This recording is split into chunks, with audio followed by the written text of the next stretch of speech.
అందరు ఎలా ఉన్నారు? ఎప్పుడు పాయసాన్ని పంచదార వేసి చేసుకుంటూ ఉంటారా? కానీ ఇప్పుడు స్పెషల్గా బెల్లం వేసి చేసుకోండి. బెల్లం అంటే అందరూ భయపడుతూ ఉంటారు, ఎందుకంటే పాలు బెల్లం కలిస్తే విరిగిపోతాయి అని. కానీ నేను ఇక్కడ కొన్ని టిప్స్ చెప్తాను, అవి ఫాలో అయిపోతూ ఉండండి. ఒక బాండీ తీసుకొని దాంట్లోకి నెయ్యి అయితే వేసుకోండి. 2 టేబుల్ స్పూన్ వరకు అయితే తీసుకున్నానండి. దాంట్లోకి ఇలా జీడిపప్పు అయితే వేయించేసుకున్నాను. ఈ జీడిపప్పు వేగిన తర్వాత తీసే ముందు ఈ కిస్మిస్ అయితే వేసుకోండి. అప్పుడు బాగా ఉబ్బుతాయి కిస్మిస్ అయితే. అవి ఉబ్బినప్పుడు మాత్రమే ఇవి బాగా వేగినట్టండి. అవి బాగా వేగిన తర్వాత పక్కకి తీసేసి పెట్టేసుకోండి ఒక గిన్నెలో. తర్వాత అదే బాండీలో కొంచెం నెయ్యి తక్కువైతే యాడ్ చేసుకోండి, లేదంటే అవసరం లేకపోతే నార్మల్గా ఇలా సేమియాలు అయితే వేసేసుకోండి. సేమియాలు అయితే ఇక్కడ నేను జస్ట్ ఒక 2 గుప్పిళ్ళు వేసానండి. మీకు spoon wise or cup wise కావాలి అని అంటే 1 కప్ సేమియాలు అయితే వేసుకున్నానండి. ఇవైతే రోస్ట్ చేసుకుంటున్నాను, జస్ట్ అవి పొడి పొడిలాడటానికి మాత్రమే.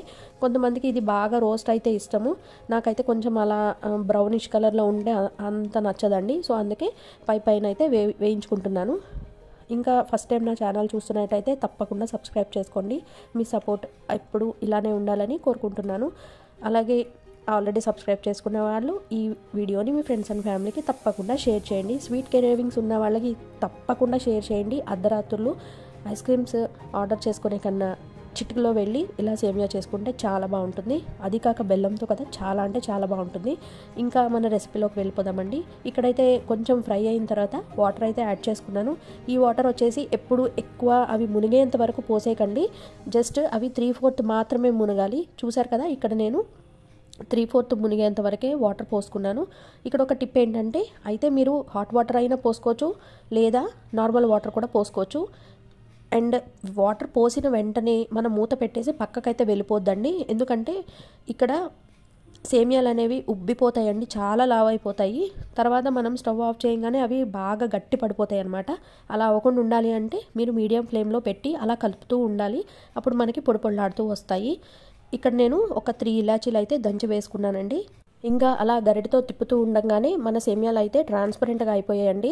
మొత్తం ట్రాన్స్పరెంట్గా అయిపోనవసరం లేదు, ఒక పక్కన నీళ్లు ఇంకిపోతున్నాయి, అలాగే మనకి సేమియాలు కూడా 3/4 వరకు ట్రాన్స్పరెంట్ అయిపోయినాయి. చూసారా? ఇప్పుడు నేను వచ్చేసి ఇక్కడ గరిటె చూపిస్తున్నాను కదా, ఈ గరిటెతో మాకు తగినట్టుగా స్వీట్కి తగినట్టుగా మేము 3 to 4 ఈ గరిటెలతో అయితే నేను బెల్లం అయితే వేసుకున్నానండి. మీకు నార్మల్ బెల్లం అయినా పర్వాలేదు, ఇక్కడ నేను బెల్లం పౌడర్ యూజ్ చేశాను. నార్మల్ బెల్లం అయినా సరే మీకు అందులో ఇసుక అలా ఉంటుంది అని మీకు అనిపిస్తే కనుక వేరే పాత్రలో దాన్ని కొంచెం నీళ్లు పోసి కరిగించుకొని వడకట్టుకొని ఇందులో యాడ్ చేసుకోండి. పాలైతే యాడ్ చేసుకోవట్లేదు. మీకు ఇందాక పాలైతే మీకు చూపించాను కదా, అవి కాచి చల్లార్చిన పాలండి.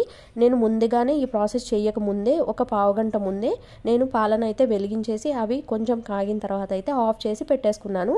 ఇప్పుడు చూసారు కదా, ఈ బెల్లం వేసిన తర్వాత మూత పెట్టుకున్నాను, ఎందుకంటే దాంట్లోంచి మనకి పాకం అనేది వస్తుందన్నమాట. ఆ పాకము మనకి సేమియాలకి చక్కగా పట్టుకుంటుందండి.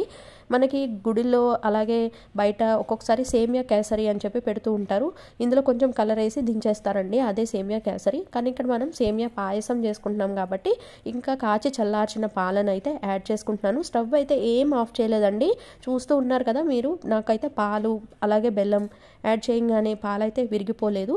ఎప్పుడైనా సరే పాలు స్లోగా పోసుకొని అవి తిప్పుతూ ఉండండి. తిప్పుతూ ఉన్నప్పుడు మనకి చూసారా, బెల్లము చక్కగా ఈ సేమియాలకైతే బాగా అంటుకుందండి. అప్పుడు మనకి స్వీట్నెస్ అనేది కరెక్ట్గా మ్యాచ్ అవుతుంది. మీకు ఇంకా జోరుగా కావాలి అనుకుంటే పాలు ఇంకొంచెం యాడ్ చేసుకోవచ్చు. ఆల్రెడీ కాగున్న పాలే కాబట్టి మీకు పచ్చి వాసన అనేది రాదనమాట. ఇక్కడ సేమియా చూసారా, ఇంకా మొత్తం ట్రాన్స్పరెంట్ అయిపోయింది. ఒకసారి ఇలా నొక్కి చూస్తున్నాను అనమాట, మొత్తం ఉడికిందో లేదో అని. చక్కగా ఉడికిపోయిందండి. మీకు ఇలాంటి స్వీట్ క్రేవింగ్స్ ఉంటే ఖచ్చితంగా ఈ రెసిపీని ఖచ్చితంగా ట్రై చేయండి. జస్ట్ ఒక 10 మినిట్స్లో అయిపోతుంది అనమాట. ఎందుకంటే క్యారమిల్ లాంటి ఒక టేస్ట్ వచ్చిందనమాట.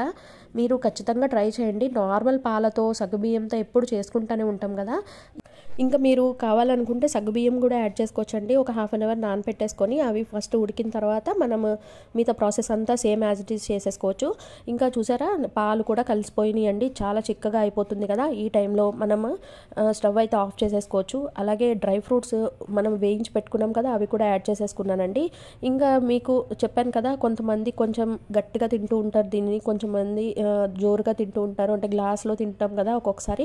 అలాంటి టైంలో మనం కొంచెం పాలు అనేవి ఎక్కువ పోసుకుంటే బాగుంటుందన్నమాట. ఇక్కడైతే నేను ఈ కన్సిస్టెన్సీ సరిపోతుందని చెప్పి ఆపేసానండి. ఇంకా డ్రై ఫ్రూట్స్ వేయించి పెట్టుకున్నవి కూడా వేసేసుకున్నాను. చాలా కలర్ఫుల్గా ఉంది కదా, మీకు ఇప్పుడే తినాలనిపిస్తుందా? నిజంగా వెంటనే ఒక 10 మినిట్స్లో అయితే అయిపోతుంది. చాలా అంటే చాలా బాగుంటుంది. సేమియాలు కూడా చూసారా, మనకి బాగా ముద్దగా అయిపోలేదు, అలాగే మనకి కొన్ని అయితే విరిగిపోతాయండి, అలాగే బాగా బ్రౌనిష్ కలర్లో బ్లాకిష్ కలర్లో వచ్చేస్తే అలా లేకుండా చక్కగా ఉంది కదా పాయసం. వెంటనే వేడి మీద తింటే చాలా బాగుంటుందండి. మీకు ఇంకా మిగిలింది అని అనిపిస్తే చక్కగా ఫ్రిడ్జ్లో పెట్టేసుకొని నెక్స్ట్ డే మార్నింగ్ దీంట్లో కొంచెం వేడి చేసి పాలు పోసుకొని పిల్లలకు పెట్టినా చాలా బాగుంటుందండి.